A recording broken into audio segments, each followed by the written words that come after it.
Welcome to the Sound on Sound People and Music Industry podcast channel with me, Kevin Paul. In the latest of my Mixbus episodes, I talked to 5-time Grammy Award-winning engineer, producer and mixer, Steve Dub. Steve is a person who I literally met on my first ever day in the studio and has guided me continuously throughout my career. His passion for creating sounds within the studio environment is second to none. I hope you can hear that in this interview. Steve, as usual, thank you so much for your help and guidance. How are you, Steve? Very well, thank you. Nice to see you. Great to be here. How did you start in the music business? Okay, so I was at school and doing an A-level or two and a bit disillusioned with it. So I naughtily used to not go to school a lot. So I came back home one day and got something called the Yellow Pages and looked up studios and rang them all, pestered them all and got some interviews. And so I was like 17, came up to London, did a few interviews at like Good Earth and a few interesting studios like that, and then went to a place called Radio Luxembourg, which was in Shepherd's Market, which was an interesting little sort of production studio and a little recording studio. Yeah. And I got a job there as a runner. And I used to do things like, there used to be a show called National Fresh, which was a sort of hip-hop show with this guy called Mike Allen. Oh, yeah, I remember Mike Allen, Capital Radio. He went to do Capital Radio. So he used to do this independent radio show that was sent around. And, so I used to record that with him. And then he sort of would have lots of American import hip-hop records full of swearing, which they couldn't broadcast. So I used to sort of edit that out for him. And instead of bleeping it, I used to sort of re-edit the track and reverse it, which he really liked.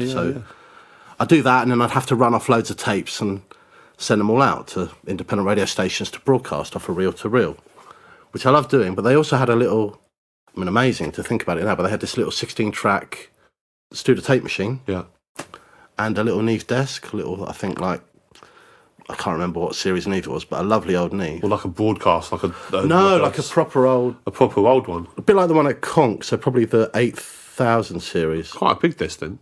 Yeah, but a small version. Small version, small 16 channels. Channels or something. No, 16 channels. Yeah. And it was, amazing, little recording room. And was, at weekends was just able to go in and record and muck about and start to enjoy it. And I realised that's what I really wanted to do. Okay. So I think eventually I probably got sacked from there. At the time, you could do something called YTS. So I went to a YTS scheme, which weirdly was supposedly a sort of film composition sort of course. But somehow they could sort of, under that, you could go and do what you wanted. And I got a job at a place called Konk, a placement, which you know well. Which we do know, yeah. Which was just, amazing, really, to sort of walk into that place and just see what was going on was just amazing. It was a great place, really, really vibey, buzzy place. It was amazing, and it was like, I think it was 1988, and I think pretty much the first session I walked in to do was the Stone Roses, so... Wow. It's like, it was... That was a great day. Well, obviously, I was only making tea, but... Yeah, but still, like... Yeah, with John Leckie sitting there, it's like, wow. I had no idea what situation I was in and how lucky I was, but... I think they'd done a majority of it in Wales, and then they'd sort of come to London to do a lot of overdubs. Yeah. So it's really interesting to sort of watch that process. Do you play? Are you a musician? Not really. Muck about if I need to. But I remember, things like for all the guitars, they would sort of print where they were at with the mix or the track onto a little 4-track. And do you remember that piano room at the back of Konk? Yeah. Sort of, John would sit in there with his guitar for days, just practicing all the parts until he got them perfect, and then come and record them. And then they did, I think they did quite a few drum tracks in there, so... Amazing. It just sounded amazing. And all the vocals they did at the desk with a pair of Auratones, like masses of reverb, no headphones, and then just that whole out-of-phase thing to get rid of the bleed. I mean, just, amazing. You were there for a while, and then... Did you meet George there? George Yeah, Holt? So I was assisting there and doing like lots of amazing sessions, and then in the evenings, myself and George would muck about. He just bought an EMS, and there was an SSL there, so we had a sampler. I think we had an S900 or an S950. Yeah. Yeah, so we started making tracks. Made a record, yeah. What, do you remember what it was called? Yeah, God Is in the House, it was called. It was on a label called FFRR, so we got a deal with Pete Tong. Pete Tong's label, yeah. They gave us 10 grand, So we bought a sampler. Somebody at the studio had given us a little rain dark desk. And then, so in Clapham, where George lived, he had a garage downstairs and just set up a studio called Dada, which just, became a little thing. At first, it was just a few little synths and a little desk. And then this guy, Steve Travell, turned up with a big AMEC desk and a Studer tape machine. Okay. And suddenly it was a studio, you know. When was this? This would have been what? 92 maybe. 92? Okay. Yeah. So that's like the real explosion of dance music. I guess lots of little labours in London. So there was a shop called Zoom. Yeah, I remember in Camden. I made some other records with friends and sort of got them signed to that label. And then through association with that label, I met someone called Billy Nasty, who was a DJ. Yeah, I remember. And he and I started, you know, making tunes together. And we had a band called Vinyl Blair, which was signed to Hard Hands, which was Leftfield's label. Yeah. So, you know, that all those interesting things started to happen from that. And because we had this studio, you know, a lot of the work started to come through that studio. Right, okay. And you were at the studio, you were engineering, obviously. Or were you programming? Were you just like, it was because it was a general... Mucking about, learning, really, without knowing it. You know, sleeping under the desk, playing. Really. You were right in the zone there. You were just in that just place. Obsessed with it, every day, all day. Yeah. Stoned and happy, you know, just mucking about, really, playing. Yeah. Which I think is the best way to learn. For sure. And not loads and loads of gear. I mean, I remember in Konk being sort of overawed by everything. But then I guess through that process of assisting and doing recalls, it's a really good system for actually learning, because as you're sort of documenting stuff and writing it down, you start to understand why people you're working with have done certain things. Yeah, and patch bays, and you understand how patches bays very work. Much so, yeah, really important part of it, I think. Even now on a laptop, having that structure in your head. Yeah. Signal really flow. Helps. Yeah, totally. Signal flow is really important, and one of the things people don't really learn on a laptop is signal flow, because they don't understand how things are linked. And gain structure back then was really important then for hiss and things, obviously, because it was tape and so much stuff and, you know, gates and expanders trying to suppress it a bit. Yeah. So, like, seeing some people, like, very conscious of clipping. Yeah. And then other people that just, you know, weren't, and making really exciting records. So you kind of like, oh, okay, that's interesting. In what way? What that sort of... Just more the sort of pop mentality. Approach. Well, yeah, literally, Renegade Soundwave, bands like that, where you're they've come in with a multi-track with 24 samples laid up, and they've done the whole arrangement on the SSL. Then, you know, Gary would go in and do the vocal, and they'd make this amazing record in front of you, and you're like, oh, that's amazing. Yeah. Like, wow, you know, with Flood they were doing it, you're like, wow, this is just genius. Like, and tuning all the samples through weird old harmonizers, all clunky gear, you know, like an old H910 to tune brass samples and stuff. And is that where you learned or got your ideas from in terms of your own production? I think that's where did you absorb a lot? I absorbed a lot. I made a decision that that's really, really kind of what I liked to do, that kind of music, more unusual. Well, I suppose not. I suppose just more unusual in terms of the way it's put together, which at the time, I suppose sampling was fairly new, and it was like, you know, working with bands in one room and then working with samplers in the other room. You're like, wow, this is... And you kind of gravitated towards the electronic sample thing. I think a lot of the time as well, at the time, there were people doing both. You know, there were very much that sort of remix culture was emerging, where you'd get a band like, I don't know, that Petrol Emotion or something. Yeah. And if somebody would come in with a sampler and, you know, get loads of loops up and beats and do a really interesting remix. Yeah. Which was literally, you know, a piece of tape with some Simpty on it and a sampler running. And you take the vocal. And some bits of guitar and whatever people were doing, How would you define your style of work? Like, if someone says, I want Steve Dub to help me make a record, what's the pitch? What can they expect from you? I suppose it's like everyone, you just try and adapt to the situation and help them out in areas that they need, which I guess gets easier as you get older, because you've perhaps got more relevant experience sometimes. Yeah. So I guess it's that thing of somebody coming in now and going, well, you know, I want to mix this record, but I'm not quite sure what's lacking. And then I think sometimes just by starting to work on it, the shortcomings are revealed, and it's not until you actually start to mix the tune sometimes that you hear it. Yeah. So a lot of the time I work with this guy called Pablo who uses lots of samples, and the rough mix will sound vibey and interesting because it's all kind of crunched together. Yeah. And as with so many times, you start to sort of deconstruct it, and you're hearing flams and things that and yeah, it's an interesting process because I think sometimes when you leave it in that kind of homogenized state, the thing of like when you're working on a drum machine or a sampler, the stereo outs sound amazing. Yeah, but when you split it all out, it sort of loses something. Loses the connect. Definitely, yeah. Yeah, and how do you make decisions as to when to keep something like that and when to dissect it? Exactly, yeah. How do you make that decision? What sounds best, really? Because sometimes I think if you're listening and going, yeah, they sound great at the MPC. All right, I can't turn the snare up, but they sound brilliant. But who cares? It sounds if it's right. I think so much as well when you're making records, what's wrong sometimes actually makes it right. So if the hi-hat is a bit weird and a bit loud, yeah, that's actually what is making that groove exciting. When everything's too correct, sometimes it can sound a little bit stagnant, especially now when it's so easy to sort of make everything very refined with computers. Yeah. And everything's very sterile and digital anyway. Getting that sort of analog wrongness, or not wrongness, but incongruities back in and dirt. I mean, that's often what I'm trying to do: take clean things and make them sound old and dirty.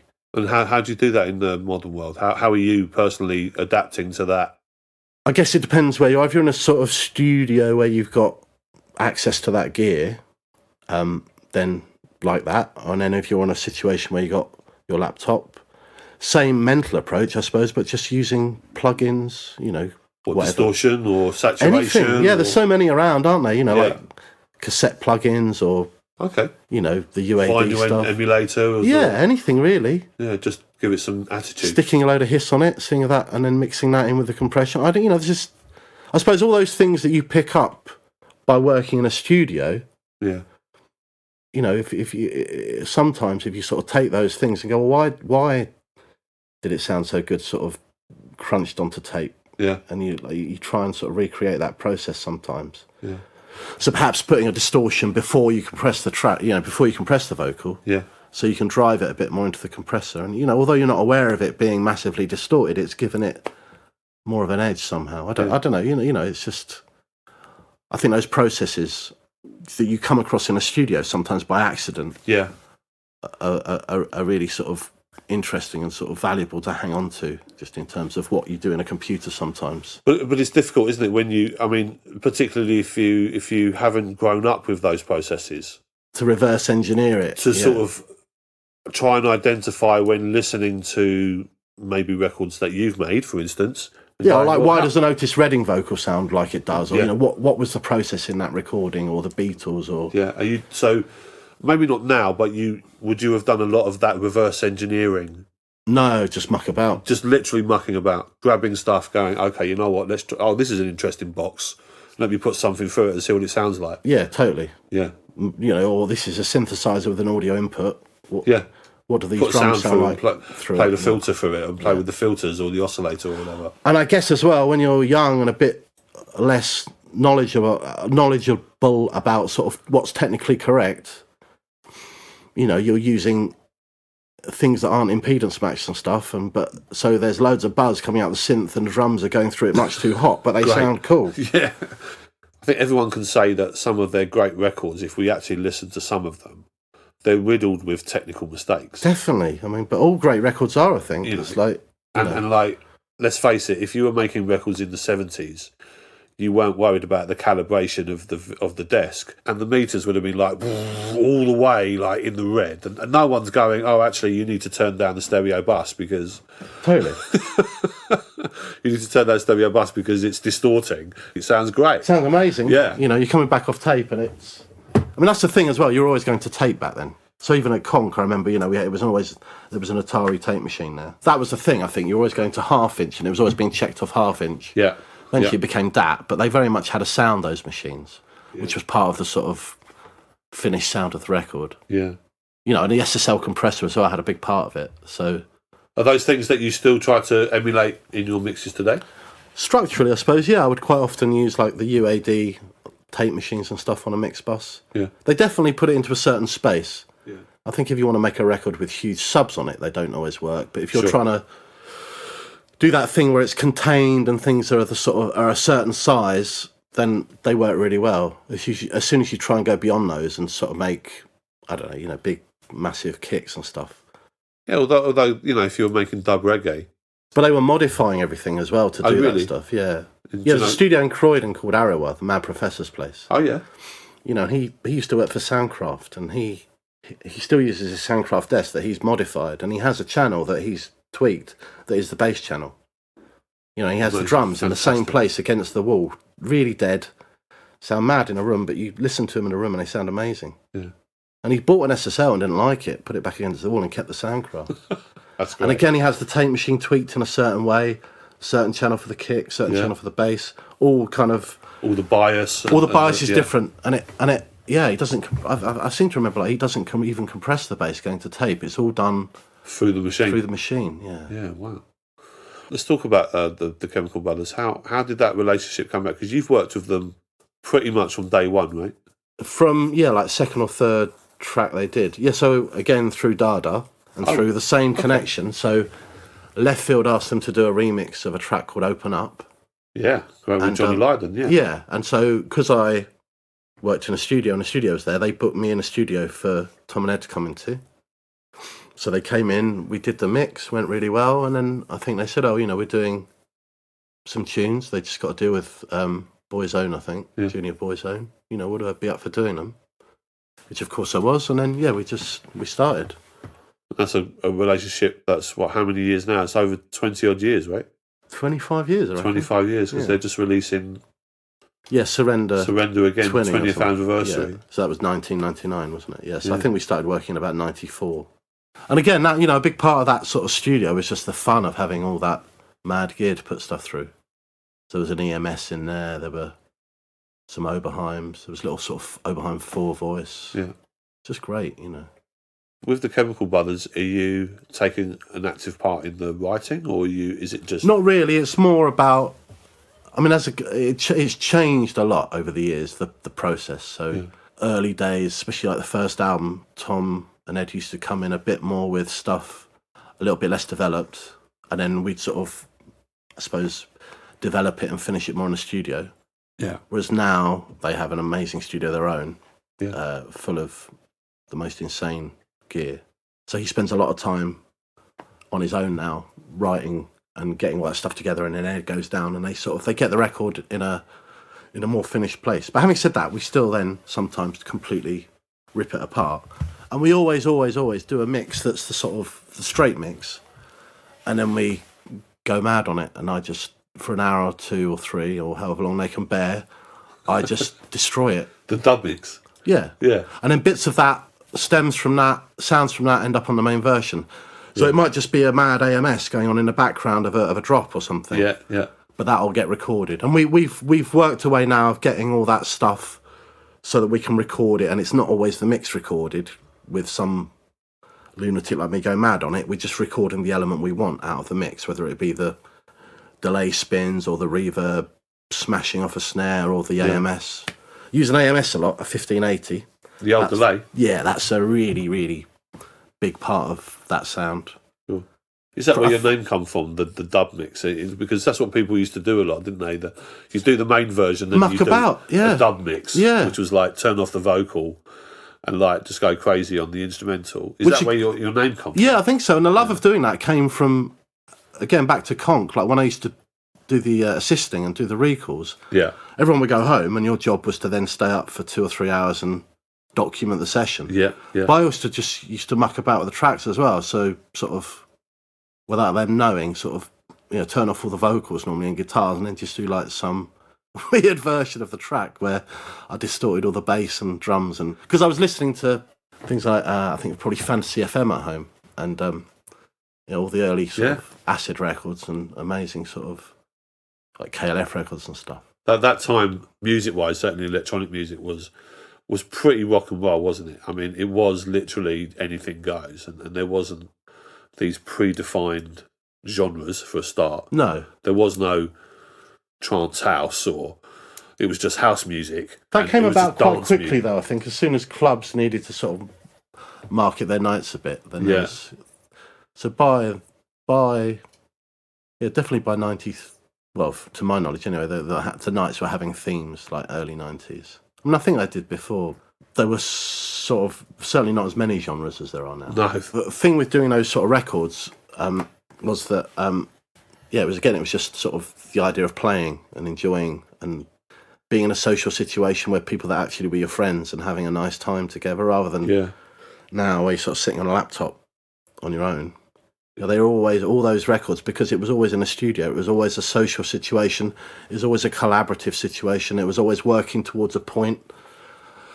So you'd be like, right, we've got 12 hours in a room, it's 10 a.m, let's try and start printing the mixes by 9 o'clock, and you always had that end point. Yeah. And it was always a really good focus point of the day to try and get finished by then. Yeah, the deadline is a good thing, isn't it?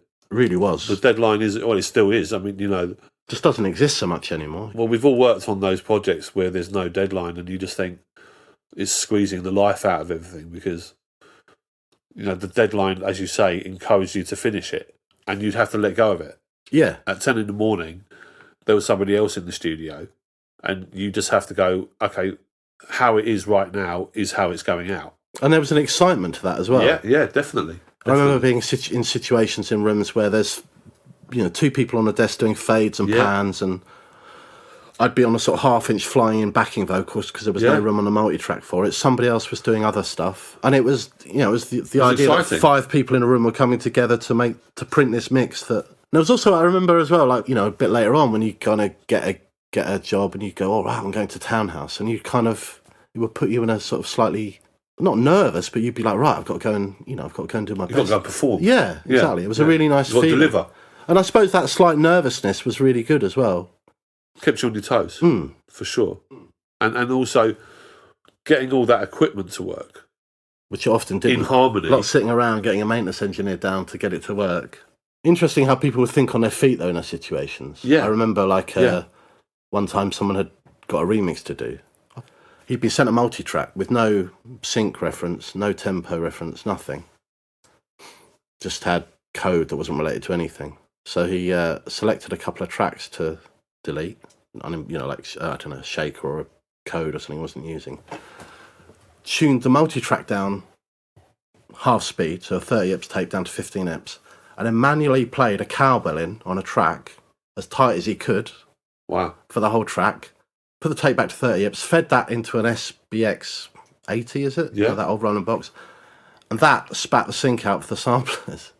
Brilliant, You mixed the record for Moby. Did you do that here? No, I did that in a studio in Forest Hill, which had a nice little SSL disc in it and stuff. What was that like?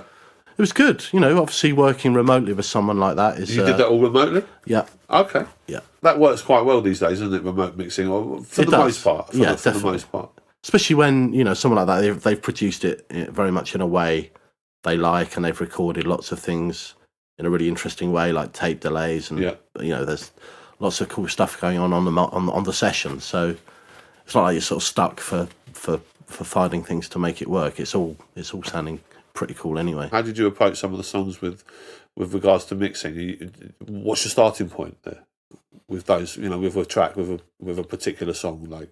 I don't know. I suppose I just start enjoying it. Really, listen to it, like it, enjoy it, start to understand it a bit. Which is very hard to do in 8 hours sometimes, or 12 hours. Yeah. That's why it's nice to do albums, because you can then go back over tracks and go, oh, no, I get where that fits with the other one now, and maybe go back and apply some of the things you've done on some of the other tracks to the sort of other tracks. Yeah, because as you mix an album in the old days, you always go back to the first two or three tracks.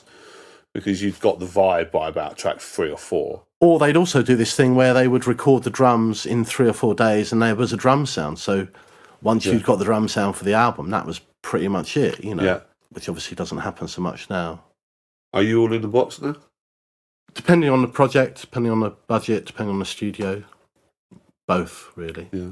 What are you using? UAD, lots of UAD stuff, and then okay. Plugins, I suppose, just whatever is on the revolving conveyor belt at the time. And then you did the Orbital. Yeah, I worked a bit with them, so they're next door. That's good fun. Yeah. What are they like to work with? Great. I mean, very obviously loads of analog synths in their room. Yeah. It's all very, very analog. Does that take you back to the days of Dada? It does, and it's nice to sort of work on stuff where there is noise and hiss and grunge and distortion, and it's good. That was just mixing. That's mixing. Although obviously mixing can entail doing things that, mixing's a big thing, isn't it? It can just be literally levels, and it can be changing so much depending on how far people want you to go. And I think that's the difficult thing sometimes, is you can go mad on a mix and then terrify people. It's like, what the f*** have you done? Like what though? Can you give me Well, I suppose you just, with saturation and compression and okay. you can completely reinvent someone's drum track if you're not careful. Yeah. If that's what you feel. And obviously if they are aware of what you do, then they probably do expect that sometimes. And it's always very easy to sort of bring it back. Was Moby expecting? No, to be honest with him, wasn't changing that much. What was interesting with him is that, he was doing lots of things on a sampler where he wasn't quantizing stuff. So there'd be loops where there were flams and things, which is cool. We had a look at a few of the old Moby stuff when I worked at Mute. And a lot of his things were, like you said earlier, where when you put them all together, they all work. But when you separated them out, you were like, that loop doesn't sound like it's in time. And then there's flams and loops were out slightly out. But the sum of the parts produced this incredible track. And it's got more charm to it as well. Oh, a lot more charm. And I think I try and resist that temptation now to sort of tune and quantize everything, because for so long I would do that. Take some drums, put them in recycle or whatever, chop it up, make it tight, and then you'd think it was better. But I think oftentimes, actually, if you're with an engineer's head focusing on the drum track, but actually most people are listening to the vocal and they don't really care about that weird little hi-hat that you're obsessing about. Yeah. And I think a lot of the time as well, I'd sort of mention it to him and he'd be like, no, man, just make it work. So I'd sidechain it or do whatever to duck it. And it's just a different aspect of controlling it, I suppose, rather than going, well, I must quantize it and sort it out. A lot of people get sucked in by that, though, don't they? A lot of people spend... Especially with a laptop, because you can see it. Yeah. And that was the thing with the studio. You could, all you could see was faders and meters. You could never actually see the waveform, really. Do you think that changed the way people made music? Oh, definitely, yeah. And sample libraries, definitely. I mean, we always used to have decks set up in the studio and CDJs, but mainly decks. And people would be bringing records in and you'd be sampling them. That's, if you were making that kind of record, that's what you'd be doing. You'd be finding a kick-off something or a snare or a hi-hat loop. I remember the time when I worked with Leftfield in the studio, actually. And for the first 2 hours of the day, they'd just play music. And Paul would always have records. Full volume, like literally in the studio. He'd have a bag of records every day. And he'd sample bits off it. Yeah. And they'd always sound brilliant. And or you just play records to get into the vibe. Yeah. We're doing a remix today. What we're doing, how we're going to make it current, or, this is what whatever I wanted to sound like, or this is the place that I wanted to take it. And he'd spend 2 hours literally just blasting tracks, and you'd be thinking, yeah, it's a great way to start the day. It is. I think listening to music's really important. Yeah. Especially in a space you don't know. That's the best way to learn a room, is to listen to music you like. What sort of stuff do you listen to outside of the studio? Do you listen to any music? I do, yeah. All sorts, really. I kind of, changes all the time. Also, depending on who I'm working with, I might try and get a bit of an idea about what they like by listening to music that they like. So quite often if I'm working with someone, I'll ask them to send me a playlist or some examples of tracks they love, or even pictures, or anything. Anything to sort of identify the sort of aesthetic of what they want, I think is really useful in the shortest time possible. Because obviously if you've only got 2 days with someone, before you do anything really, it's important to try and understand what they actually want from the process. So I think actually sitting down and talking for 3 hours and listening to music is a really valid thing to do. Yeah, for sure. Even if you've only got 12 hours, if you go into the actual process with much more understanding, you can achieve a lot more in 4 or 5 hours than you can in 12 hours just really not knowing what you're trying to do. Obviously right is a with mixing is a strange term, because it's like, I think with most records there could be 50 different mixes that are right, or wrong, or whatever. Yeah. I think that's the thing. Idiosyncrasies in mixes are often what make them work. And when you do sort of do the mix that's really polite and correct, it's just like, it's a bit boring now. Whereas the one where the vocals doing something a bit weird or a bit mad, or the bass drum's too quiet, I don't know, just all those things that people talk about in classic mixes, like Heroes or something, where it wasn't until they turned the kick down 10 dBs, I think it was, that the mix came together. I think all those things are still very valid today. Sure. When you're mixing, how do you start navigating your way through the mix? I guess it depends how technically I sort of was involved in a recording. So with let's say you've not been involved in the recording at all. Okay, so yeah, some tracks where I just get 180 stems sent to me. Yeah. First thing I do is sit there and swear. And try and reduce it down to a manageable amount of tracks, because I can't deal with that many tracks in my head, and I can't physically listen to it all. If I've got a day or two, dealing with 180 tracks is just insane. So generally things like backing vocals, if they're across 18 tracks, I'll commit to a stereo pair, and I'll keep the session where I've bounced them from, so I can go back and easily adjust it. But I know that on my screen I've got the backing vocals are printed. And quite often, same with drums, if I've kind of got compression going on that I like and stuff, I'll commit to it. So you do a lot of that old school. Sounds better. You don't leave running everything live. You're not running Try not everything to. live. I mean, I do obviously a bit by the end, but of course. But I do, for some reason as well, the maths seems to work better on the computer when you've committed. I don't know why. So if I'm printing the drums as a stem, that'll be going through maybe the stereo bus. There might not even be anything on it, but just the fact it's printed, I don't know why, seems to give it a bit more sort of width and depth and a bit more 3D-ness running it from stems as opposed to all live. What program do you use? I use Logic, but I found it in all. Well, I found it in Pro. I find it in all of them. Yeah. And do you monitor loudly? Because obviously dance music or electronic music. I do.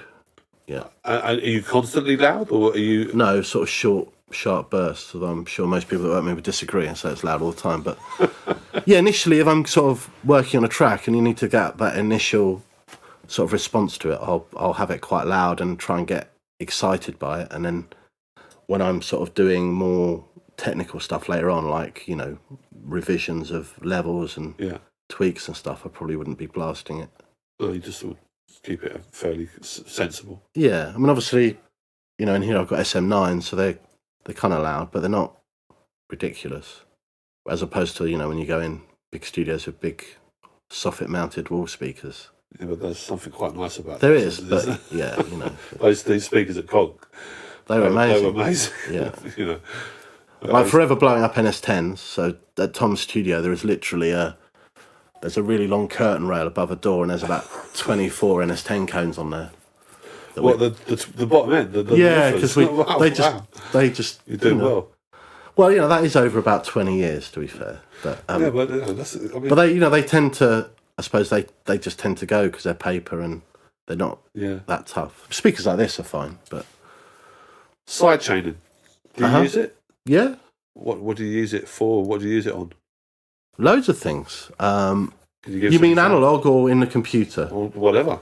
Mixing, bass. Yep. Bass, definitely. Yeah, all the time on bass now.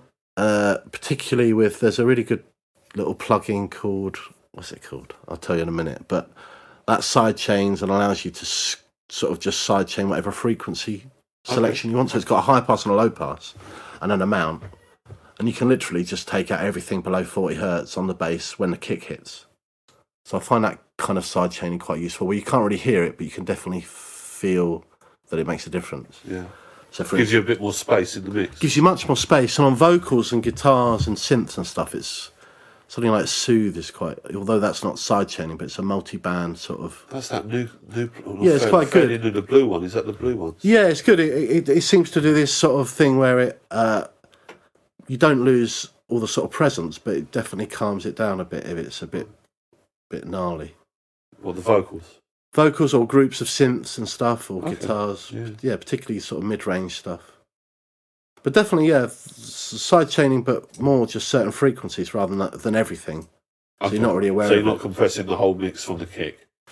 Sometimes. Obviously, depends if that's what, feels right. I think there's two different ways of doing it. You can either do it sort of with frequencies, so you're either sort of shaping sounds to work together, where you don't use sidechaining as much, or as sort of production's changed now, where I find people have got a kick with a huge sub and a huge sub bass as well. Yeah. And you've got to make them fit together. That kind of sidechaining works really well for that. So although you're not really hearing it, it's definitely creating space in the low end for them to fit together. How do you approach compression? Again, just what feels right. No set approach.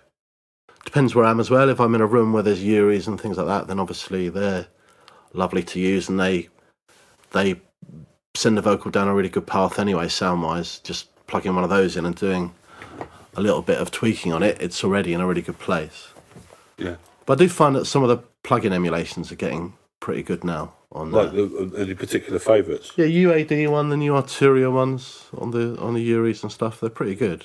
I mean, obviously, I think most of them are like getting there. There's none of them yet where you go, yeah, that's absolutely nailed it. That's what I say, is if you sort of add a bit more saturation or something into the chain, generally you can get pretty close. It's funny, I think with in-the-box mixing, it's definitely a slightly different approach to mixing the record than if it's on a desk. In what way? Just in terms of how the sounds work together, I think there's a lot more edge to them in the digital domain. Yeah. Whereas within, like an SSL, for instance, you're already going through transformers and there's saturation happening, even if it's just going through the channel. So it's already, whereas, you put it up on your computer and it's the raw signal, nothing's happening to it unless you do something. Whereas I think within the desk, just the process of monitoring and having it going through the desk and the mix bus, and it does magic stuff anyway. You don't like, when you're mixing in the box, you don't like put a SSL channel on each track? I do, but I don't sort of do that thing of flavour. I do, but I don't do it as a default. I sort of try and do it as I go. You dial it in and go, right, because I think, sometimes as well, people, there are certain sounds where they don't really want you to change them much, and then there are certain sounds where they do, and I think it's just finding room to manoeuvre around those things, really. The process of deciding what to do is that's the really important part of it. I think working out what you want to do is as important as doing it. Do you have a vision when you obviously you? Sometimes, but no. Sometimes if you turn up and you listen to a track, that's the whole thing. You're trying to sort of understand a track and enjoy it within that time frame you have of mixing it. Because obviously, if you just approach a mix in a technical way, it's not really what you're being asked to do as a mix. You're sort of being asked to interpret it through your ears in a creative way that you think sounds good to your taste, and hopefully they share that opinion. So you might stick loads of delay on the vocal because you think it sounds cool, for no other reason really, other than you go, oh, I like that. Because it's all playing, really. And then you eventually settle with something that you like, and you manipulate that as far as you can, or most often, like, times you do something like that and then you send it to the client or the artist and they're like, I really like that, but can you dial it back a bit? Dial it back. That's always the thing. What or if you've gone mad with a drum set, it's great, but can you just back it off? So it's very often that process. Where are you more comfortable in the studio? Are you more comfortable just doing mixing on your own, or do you like that collaboration like you do with the chemicals? I like working with people in a room. I don't mind either. Depends on my sort of mindset, I suppose, sometimes.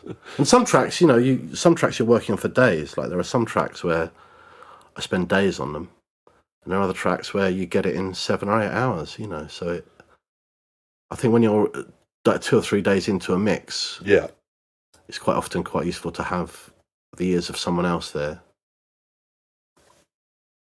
Whereas if you've done it quite quickly and the response is immediate, you've sent it off to someone that night and emailed it to them, and they're like, "Oh, I love it." Yeah, you're like, "Great," and that it's just that thing of like drawing a line under it and going, "Right, well, that's now finished." Yeah, like we said, there's a problem with that open-endedness of the laptop or the computer. It's open-ended. I hate that. I like having limited resources on making a record, not tons of equipment. Like, I don't know how Tom copes in his studio. He's got so much gear, and for him it works brilliantly, but I just don't know how he manages to sort of tune his thought process down to getting it finished. What's your favourite piece of equipment in the studio? Easy. Go on. AMS 1580S or DMX. Oh, brilliant. Yeah, the AMS 1580. Yeah. By about 1,000%. Why? Just because it's a box that I've used from day one, and it's always amazed me what it does. Like, still, I've just been working with someone called Sasha, and that we actually borrowed one from Tom, and that box is a big part of what we were doing. Can you explain that? Just taking the vocal sound or just anything, drums or everything would sound brilliant for it, because it's got old converters, very early days converters, but they sound amazing. So even just running stuff through it, or taking samples, because it's a harmonizer, you can go an octave up and an octave down, sticking some strings through it, an octave down, and it's just like, it just sounds awesome, man. Yeah. It's got an LFO on it, so you can do like weird stereo chorus and sort of undulation-y kind of weird wobbly delays. They've never managed to make one in the digital domain, have they? They haven't. They've done the RMX. Yeah. No one's done that, and it's such a cronky, weird old box with so many idiosyncrasies that I'm not sure they could, And it, also does like a load of like early reflection stuff and stereo widening stuff that just sounds brilliant. Yeah, Wowan used to do the plus minus. That's right. 5. I remember that on every mix. You'd on the vocal. On the vocal, guitars, keyboards, Yeah. Anything that you wanted a bit wider. And it's still now, I still kind of emulate it within Logic with other plugins.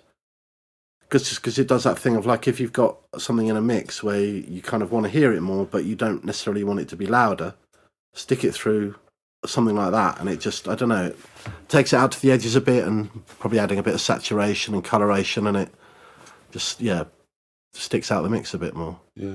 Same with saturation, that seems to play a huge part in that as well, I find. Sure. I like saturation. Things like snares and stuff. I sometimes use it more than compression now. Definitely, yeah. But I think it's something back in the day was happening and we didn't even realise. The process of going through the Neve, onto tape, back off tape, through the SSL, there was a certain amount of coloration and saturation happening without you even being aware of it. No. In those days, they weren't worried about levels too much in the 70s and stuff. Maybe the 80s onwards, people got technical. Things driving and Definitely. I mean, I remember a lot of people just never really having separate preamps or like it was you were using the desk. Yeah. So if you were recording vocals or drum, you were recording through the desk, whatever that desk was. If it was an SSL or a Neve, if you're lucky enough, or a Mackie, and I never ever felt I can't do this vocal because I've got a Mackie to record it through. Yeah, that's right. It's just like, well, no, that's what I'm going to do. I'm going to record, and you go, that's great, yeah, and then you even end up mixing the record on a really good desk, and you play, we recorded that through a Mackie preamp, that vocal. Yeah, it sounded decent. Yeah. It sounded fine. I mean, I just think that's... East Coast used to have the Mackie, didn't they? Yeah. East Coast Studios used to have a Mackie desk in there, and loads of people made amazing records for that. I think it's a very much a bit of a current myth, is that you need like loads of bespoke, expensive preamps to make a decent recording. Yeah. It's more about the room and what's happening in a room for me. Yeah, sure. I work with a guy called Ali Love, and he brings me vocals all the time that he's recorded at 4 a.m. on his laptop, and they sound on his microphone. No, just on the laptop. Just on the laptop mic. Yeah, brilliant. And it's an amazing performance. And that's what it's all about. Yeah, and you can always make it work. Generally, that idea of go and do that in a booth with some headphones and expecting it to come anywhere close, it really generally doesn't. Yeah, it's so true. What things do you try to avoid in the studio? Just pontification too much. And dwelling on the same idea too long sometimes. Okay. If you're sort of het up with the vocal effect, sometimes actually mixing the drums so they sound good means you then approach everything else in a different way. So I suppose finding where the energy of the track is coming from. Well, I guess like me, where the energy of the track is coming from. I guess like me, I suppose I work in a certain genre of electronic-y kind of club music. So generally, it's drums and groove driven. So I guess my focus would normally start with that. Very often with the chems, we're trying to make the track sound as good as we can as a sort of instrumental record, and then we put all the vocals and the samples on afterwards. Make sure it works really well as an instrumental track first. And also that thing of trying to make a mix that's going to sound good on a laptop, a pair of speakers, and, on a massive PA at Glastonbury or something. Do they take it out to the clubs a lot? Yeah, they always road test stuff. They road test and that's working with someone that does that is really, really useful. So, like, working on a mix, someone going off, playing in Italy that night, and then texting you back going, it sounds great. Got a couple of tweaks. Yeah. Turn the bass up. Yeah. I guess just sort of finding that point where you think it should sort of work from the track, whether it's the drums or the bass, or it's enjoying listening to the track, I think. So like trying to work on things that you like is, I think, is a really important part of it. Yeah. And you try to avoid not working on things you like, or don't like, sorry. Yeah, wherever possible. Yeah. I think from early days in Konk, I used to sit there assisting. I just remember thinking, oh, I'm really enjoying working on this track. And then other tracks where you weren't so into the vibe, it would seem like a really long day, you know. And you're like, well, yeah, no, I need to not work on this pop music if I'm going to sort of do this as a career. Yeah. Or whatever, whatever it was you weren't enjoying about the thing. Well, you've managed to do that pretty well, haven't you, over the last... Well, sometimes, 30 sometimes you get it right, yeah. It's like... but it's all just playing for me. It's never... never. Even today?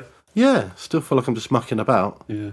And that's why I think sometimes in a more social situation, it's almost like you're not showing, but like, playing with your mates. It's like, I don't know. Yeah, of course, just having fun. Having a laugh. Like, wow, and someone like Tom and Ed, they're buying lots of interesting old equipment and there's lots of old gear coming through the studio. So get some like mad, I don't know, what something, last thing he bought that was mental was this Grampian, like amp sort of amp spring reverb thing. Yeah. But it just sounds mental. Like it's got the amazing distortion, sort of saturation. So you just... Quite often we'll set something like that up and if we're working on an album, there'll be like 8 tracks or 10 tracks on the go. Yeah. And we'll be like, all right, let's put those drums through that and see what that sounds like. Yeah. And then record it anyway. And then... Further down the line, yeah, because Tom... to weed out... Tom does so many arrangements on things. He'll often have about 12, 14 arrangements on the go on a track on one screen. So he's got... like one song that's about 3,000 bars long with an arrangement, and he can grab sections from any arrangement. It's really interesting, yeah. Rather than going, right, I've done an arrangement and then tweaking that, he'll do an arrangement and then do another, there'll be all completely different versions with different sections, and they'll both live with them. That's very much a part of it. Ed has a slightly more peripheral view, I think, because he's very involved, but not such a technician as Tom, and he's able to sort of have that periphery, I think, which is really important. Yeah. So he'll go, oh no, I really like that version, and just it's good. That I think that's important within those situations. That if everyone's trying to get on a computer and stuff, it just gets too bogged down in technical sort of drudgery. Yeah, for sure. And it doesn't. Whereas if somebody's actually sitting there enjoying a track, it's a really valid viewpoint to listen to. Because that's the old school producer, isn't it? Yeah. The guy sitting on the sofa. Who doesn't necessarily do stuff that's technical, but he's just coercing the room. Guiding the environment. And that's a big part of it. Like, I think learning that sometimes it's not what you do technically that sort of validates what you do. It's just how you sort of act and deal with the people in the room and get the situation out of it. And, again, just talking and discussing ideas. And I think that can, especially with bands, that can have a massive effect on how the record sounds. If somebody's sort of heard a song with a band and they've got a vision on it and they can iterate that through sort of discussions and stuff. You hear about so many sort of classic records that started out as one thing and became something else. Yeah, just because the producer went, well, why don't you do a reggae version of this? Or it's a reggae track, can we do it like a new wave pop track? And that sort of ends up defining what the record is. Yeah, and lo and behold, it's the great idea that sort of materialises. Yeah. And I suppose as well, it's being in a position as well where you can actually carry that forwards. Because obviously everybody, whether you're an assistant or a producer or anywhere in between, when you're sitting in a room listening to music, you have a response to it in your brain, which I suppose, whatever it is, a vision or an idea, and that's I think that's the key to it really, is if you hear something and you can hear a way of doing it, that's exactly what it's about really. Yeah. Whereas if you're listening to something and going, well, I don't really feel anything, and you don't have a response, then it's pointless. But if you're hearing a piece of music and you're excited by it and you can hear it doing something. That's what it's all about. Yeah, some of those more extreme, like Chemical Brothers sort of grooves, like Under the Influence or It Doesn't Matter or stuff. Yeah. They definitely come about through being in a room with a big set of speakers and turning it up and kind of seeing what you can do to the bass drum. Yeah. Where can you take that one sound? Yeah. And you end up with it across 7 tracks, going through distortions, amps, compressors, 6 different EQs. Are you quite radical with your movements in that situation, or are you very slowly adjusting stuff, or you being quite brutal and just going, bosh. Quite brutal and seeing where it goes. Big sort of brushstrokes at first. Big brushstrokes, And then once you've got something that everyone's agreeing they're enjoying, then you go down to the sort of more detailed approach. Finessing it down and really shaping it. But sometimes with records like that, the more, you get the sort of mad mix that's a bit naughty, and then once you refine it, you're like, actually... It's lost all that. It goes back to that thing we said at the start, where the stereo out sounds better than the split up. Or when the vocal's too loud or panned hard left, you're like, well, it just sounds cool like that. So, yeah, not like moving beyond what's technically correct sometimes. Yeah. Which I think is quite, as you were saying earlier, like if things are distorting, like, can you hear it distorting? Yeah. Exactly, if you can't, does it sound okay? And even if you can hear it distorting, is that what you like? But in an unpleasant way, Yeah. Well, unpleasant is wrong, but pleasant is always nice if it's working. And equally, some people do things that, somebody in the room might go, I'm not sure that's right, but then you hear it and you're like in the context and you go, yeah, actually that works really well. Yeah. Whatever you did there. I can't think of an example offhand, but sure. There's definitely lots of records, I think, where people were just through boredom as well, trying to sort of wake themselves up with a sort of foolish, crazy idea. Yeah. And then you do it and you're like, wow, that's really cool. Yeah, yeah. I mean, the alchemy of it, the magic of it, sometimes you don't need to overanalyze it. You shouldn't, should you? No, I work with a guy called Errol Alcan sometimes. And he's very much into that, the alchemy of just it. The rock and rollness of just like, I don't know why it sounds cool, but don't even analyse it. Just do it. Just move forwards with it. You have a creative urge, and it's like a response to that, and trying to make things exciting to you. Yeah. For me, that's the essence of what a mix is trying to make it exciting. And then I do that thing quite often of switching between. You always sort of reference the reference or the demo mix or the other mix or whatever, and always hope that it's different. It's weird, isn't it? It's a really weird thing to say it's better because it's just different. But obviously there are classic things, I suppose, that people would perceive as better, like more definition or more width on things or clarity. But then sometimes, actually, the version where the vocal is murky and a bit weird is... So I think it's quite good to be mindful of that as well. Yeah. Sure. Definitely with a demo mix or a reference mix that people have lived with for 4 months. That's always going to play a part, isn't it, on the perception of what you do? Definitely. That new just idea. Not listening to that seems madness to me because somebody spent... Sure. 4 months creating it. Yeah, like someone like Ali, he'll send you a reference mix that will have very, very precise sort of vocal balances, and he's someone that does lots and lots of harmonies and tracking and stuff, and he's definitely got a very clear idea of where they sit and how they work. So obviously apart from bit of EQ and whatever you do to them, but that try and retain that balance. Yeah, if you step out of that, they instantly go, no, you need to listen to the reference mix. So I even do that with mixes now. I might try and make the drums sound better. Yeah. That's why I like doing it as sort of more object based. I'll have my drums, my 10 stems at the end, and then I'll go back to the reference mix and sort of definitely reference that balance. Even if the keyboards have got a load of chorus on them and they're brighter, still trying to sort of balance them within the same space as they were within that reference mix as much as possible. Steve, thank you so much for coming. Nice one. Nice to talk to you. Great to see you again. Thanks very much. You're welcome. Thank you for listening, and be sure to check out the show notes page for this episode, where you'll find further information along with web links and details of all our other episodes.